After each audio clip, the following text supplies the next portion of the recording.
1975 में तत्कालीन प्रधानमंत्री आयरन लेडी श्रीमती इंदिरा गांधी द्वारा लगाया गया घोषित आपातकाल लगभग 2 वर्ष रहा, और आज जो घोषित आपातकाल है उस घोषित आपातकाल विगत 11 वर्षों से और कैसे है मैं सिलसिलेवार बताऊंगा किन किन विषयों पे इनका घोषित आपातकाल है। सर्वप्रथम बात करेंगे आर्थिक आपातकाल की।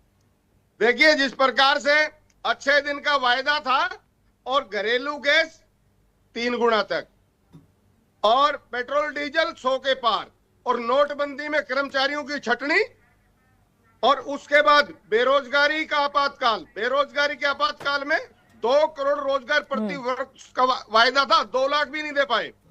और एक जो आजादी से पहले और आजादी के बाद जो सेना में भर्ती होती थी 70 से 80 हजार प्रति वर्ष, उसको अग्निवीर में समेट के मात्र 10-12 हजार पे करके किस तरह से रोजगार को जो भारत के लोगों के द्वारा जो भारतीय सेना में जाकर एक सेवा देने का अवसर था वो इन्होंने छीनने का काम किया। इसके अलावा कृषि का आपातकाल की बात कर लूं, पहली कलम से स्वामीनाथन कमेटी की रिपोर्ट की अनुशंसा लागू करने वाले C2+50 में आज तक नहीं कर पाए। इसके अलावा क्या किया, 3 काले कानून, 13 महीने का आंदोलन, 750 से ज्यादा किसानों की शहादत, और जब कानून वापस हुए क्या कहा था माननीय प्रधानमंत्री जी ने कि हमसे गलती हो गई और वायदा किया था कि हम न्यूनतम समर्थन मूल्य गारंटी कानून लाएंगे। निश्चित तौर पे आज तक सुनने बेटा सन्नाटा है। इसके अलावा एक बड़ा वायदा किया गया था, बड़े इश्तेहार दिए गए थे 2016 में कि 2022 तक किसान की आय दुगुनी कर देंगे। क्या हुआ? क्या आज 2025 खत्म होने वाला है, क्या किसान की आय दुगुनी हुई? इसके अलावा अर्थव्यवस्था भी दूसरी बात करूंगा, कोविड में जीडीपी को -23.9 तक ले जाने वाले लोग और नोटबंदी में जिस तरह से रोजगार खत्म हुआ, अर्थव्यवस्था की कमर टूटी, और नोटबंदी के बाद जो 99.4% जो मुद्रा थी वो जमा होगी, तो बताएं क्या फायदा हुआ? और डॉलर के मुकाबले आज भारतीय रुपया की स्थिति क्या है?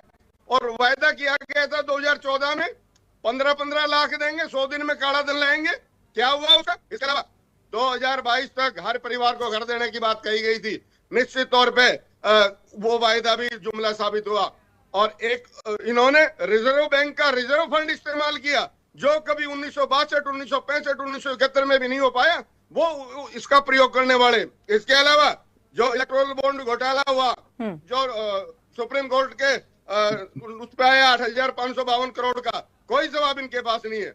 और संवैधानिक संस्थाओं का जिस प्रकार से गरिमा में इन्होंने हनन किया है, ED, CBI, income tax, reserve bank और चुनाव आयोग का प्रत्यक्ष उदाहरण है, सारा देश जानता है कि क्या इनका विषय रहा है।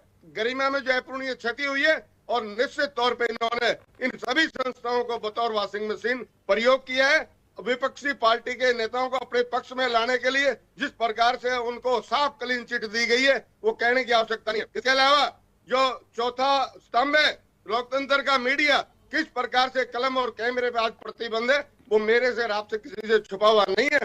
सारा का सारा जिस प्रकार से महीना मंडन और अवधारणा बनाने का प्रयास होता है, और ये जो आजाद आपातकाल के विषय है 50 वर्ष का, ये भी अवधारणा बनाने का विषय है। इसके अलावा सामाजिक आपातकाल की बात करूंगा, धार्मिक असहिष्णुता इस देश में छुपी हुई नहीं है। युवा शक्ति को धर्म की चाशनी में लपेटकर निरंतर छद्म धर्मवाद और छद्म राष्ट्रवाद की अफीम चटाई जा रही है, जिससे धार्मिक सांप्रदायिकता और सामाजिक वैमनस्य बढ़ा है। और कोविड की बात कर लूं, भारतीय लोकतंत्र के सबसे बड़े मंदिर लोकसभा में झूठ बोला गया कि हमारे पास एक भी आंकड़ा नहीं है मौत का। इससे बड़ी दुर्गति और दुर्भाग्य की बात नहीं हो सकती।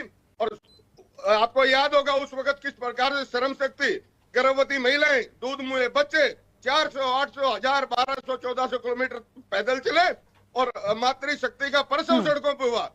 ये आपातकाल है। इसके अलावा आज तक पुलवामा और पहलगाम की जो सुरक्षा की जिम्मेदारी थी उसमें विफल रहे, और पहलगाम के बाद जिस प्रकार से ऑपरेशन सिंदूर की बात कर रहे थे, भारतीय राष्ट्रीय कांग्रेस ने ऑपरेशन सिंदूर का निश्चित तौर पे समर्थन किया, लेकिन जिस प्रकार से चलिए ठीक है सुखबीर तंवर जी, बिल्कुल मैं इन तमाम सवालों के जवाब लूंगी जैकब जी से।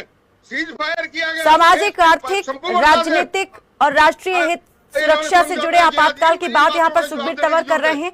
जाटव जी, इसका जवाब मैं आपसे लूंगी, लेकिन पहले मैं जाऊंगी हमारे साथ जुड़े हुए सामाजिक कार्यकर्ता रामेश्वर सैनी जी की तरफ।